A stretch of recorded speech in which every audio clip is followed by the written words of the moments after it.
Hello fellow YouTubers, it's me Tomversal here, and today I'm going to be reviewing Super Mario Kart for the Super Nintendo Entertainment System.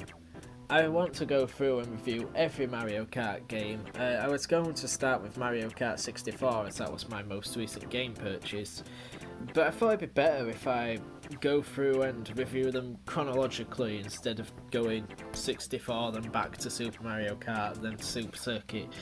It would be a lot neater to do it chronologically, so without further ado, let's just get into the review.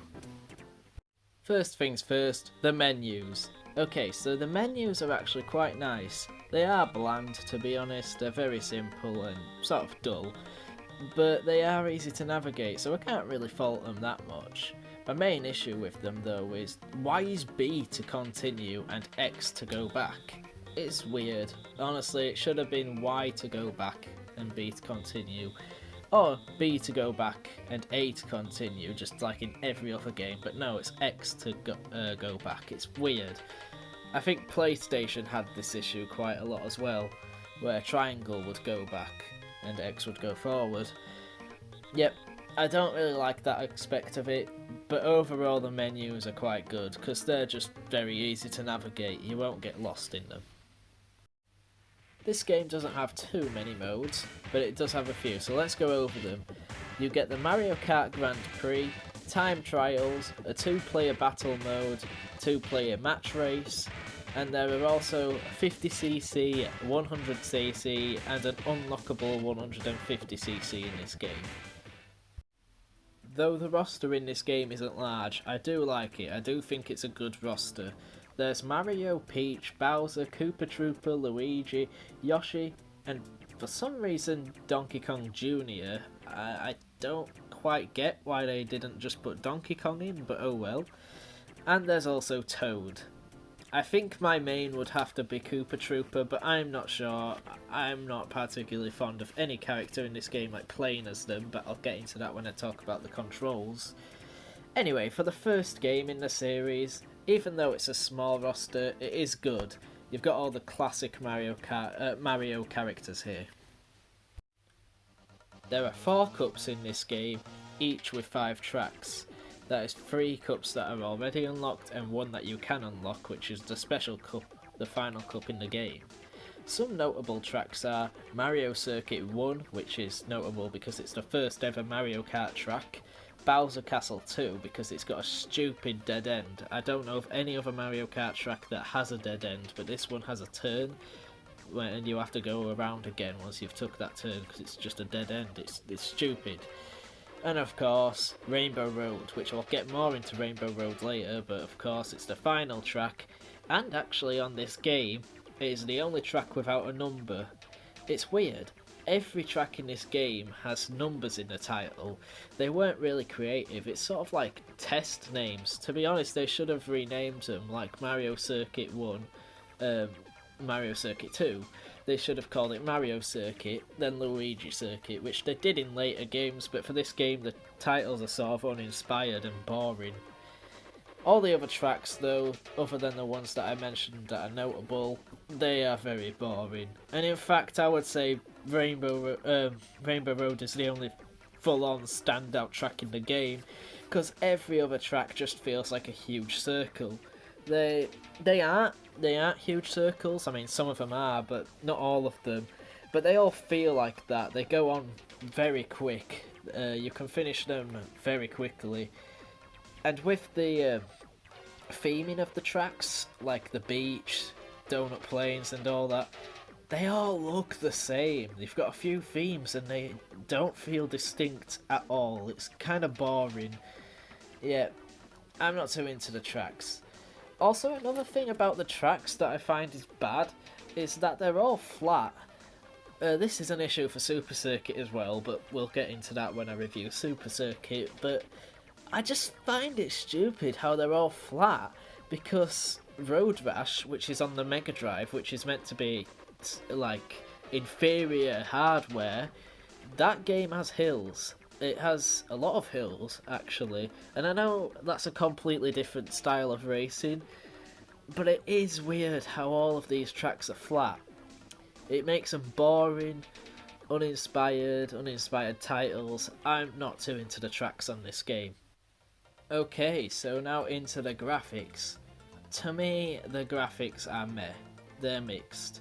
It's the worst looking Mario Kart game, which isn't really a fault of the game. I get why it's the worst, because it's on 16-bit hardware and every game after it sort of improves. So yeah, it's the worst looking one, but that's not really a fault of the game, as I've said. But the graphics in general, most of the time they are decent. I actually love the cartoony art style, but due to the SNES's limitations, they sort of... I don't know how to describe it, but they blur a lot. And, like, not blur as in they go blurry, but they blend together a lot, and it causes a lot of eye strain, to be honest. Like, you know, those old hypnosis videos, it reminds me of that, where it just causes eye strain.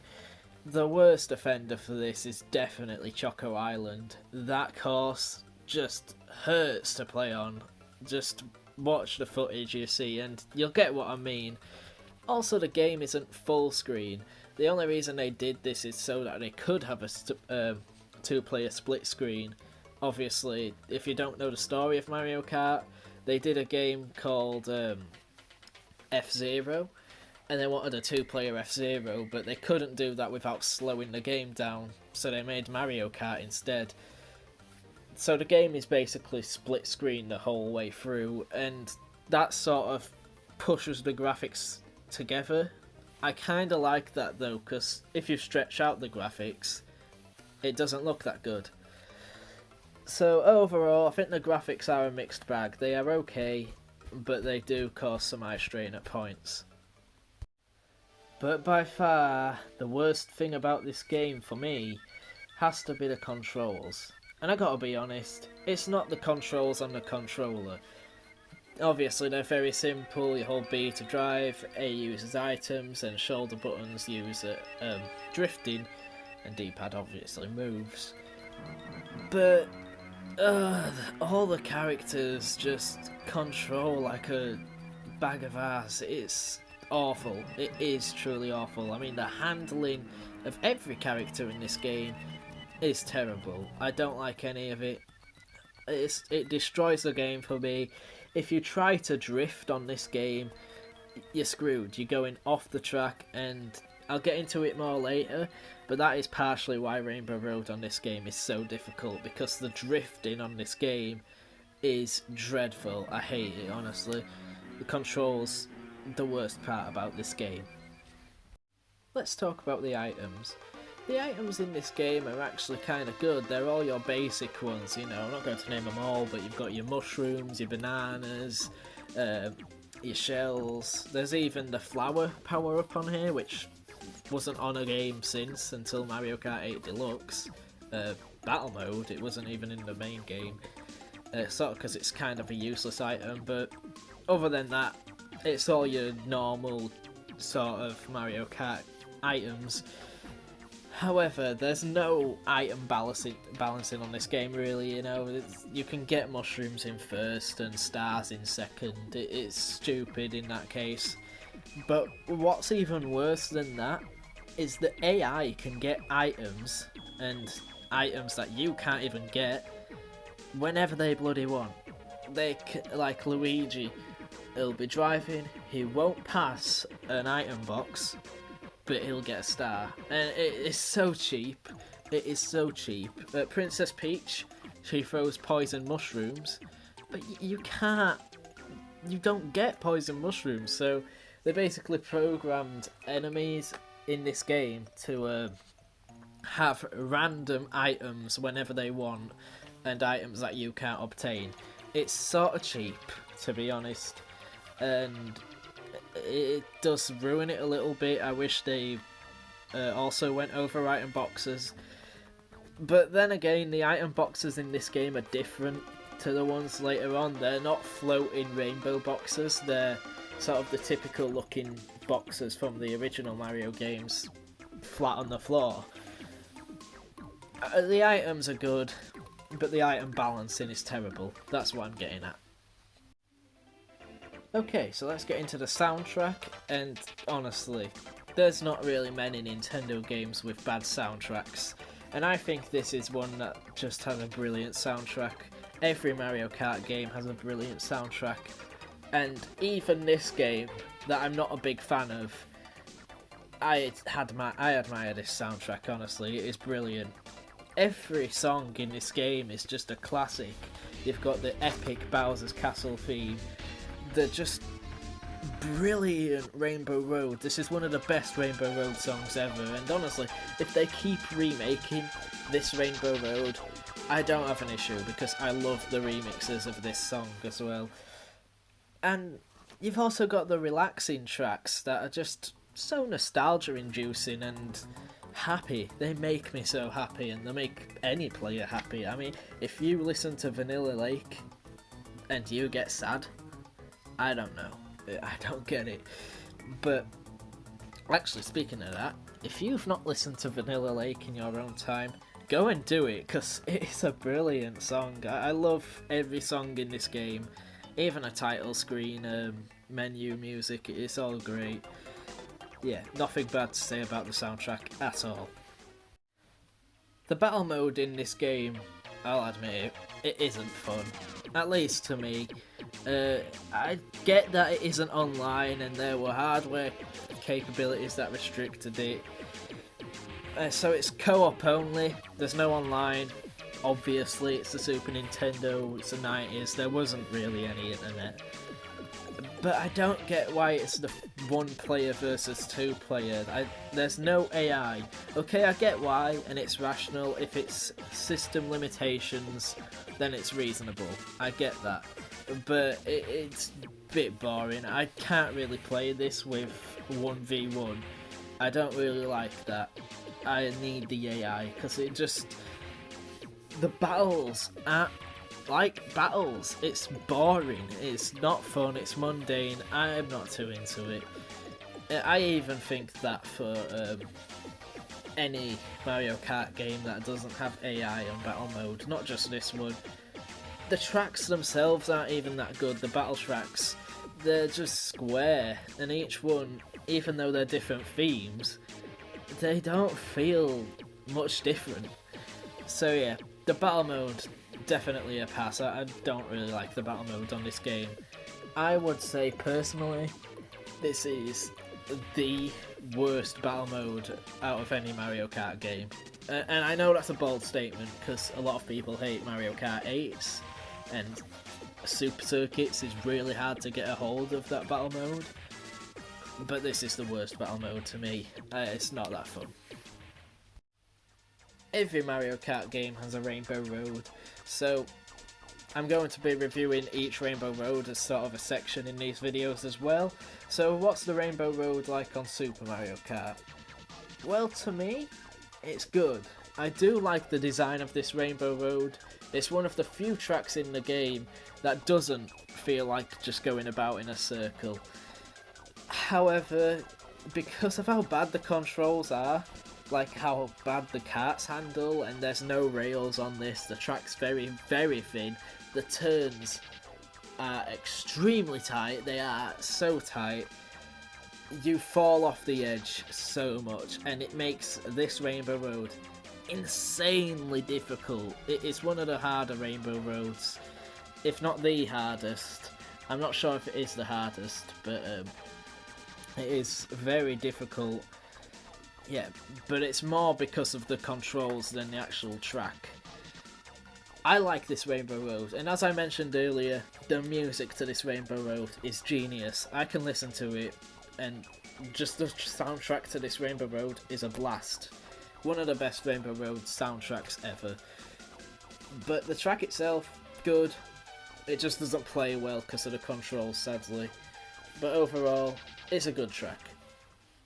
Okay, so overall, I don't really like this game that much, and it pains me to say it, because I am a big fan of Mario Kart. I'm not a pro player, I don't play it every day, but I love Mario Kart. It's one of Nintendo's best series. It's one of the best video game series of all time, for Christ's sake. That's just my opinion. And it's a spin-off series. But the first game in the series, isn't too good.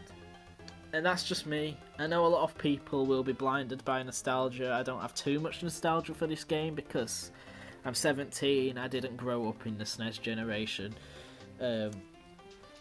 So maybe that's just me being a bit more pessimistic on this game because I've played other Mario Kart since, but as a game on its own, which I'm trying to review it as a game on its own, the controls aren't good. The graphics, they can be nice, but they can also be absolute dog. The battle mode isn't fun. Actually, the soundtrack is very nice, but the items aren't balanced. And what's more important in a game? Is it the items or the soundtrack? To me, it's the items because that's how the game plays, and the soundtrack is just what you can listen to whilst playing the game. The roster is good, but no character really plays well. It's just, there's not too much going for this game. I'm glad it was made. It is an insanely important game for kickstarting the whole Mario Kart series, which they would later improve in Mario Kart 64, even Super Circuit. I know a lot of people hate that game, but it is an improvement over this game. This game is not too good. But don't worry, because not all of these reviews are going to be negative. I'm just going to be as brutally honest as I can be. Yeah, the only reason I really go back and play Super Mario Kart though is for these sort of reviews, or if I just want to go back and play through every Mario Kart game, or if I've just got my SNES plugged in and I want to play some games, and it's one of the only SNES games I own, so I have to play it. I don't really go out there going, oh, you know what, Super Mario Kart's a brilliant game, let's play it. I do that for Double Dash, I do that for Mario Kart 8 Deluxe, I cannot say I do it for this game. I don't like this game too much. Anyway, it is my least favourite Mario Kart game, but, you know, it is an important one. Anyway, thank you for watching this video. I'm sorry if I sort of pissed all over your childhood in a way.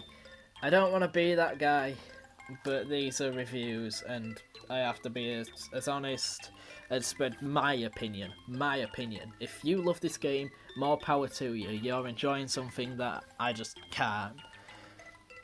But yeah, thank you for watching this video. Hope you did enjoy it. Leave your thoughts on this game in the comments below. We can have a nice discussion. I won't get angry if you like this game.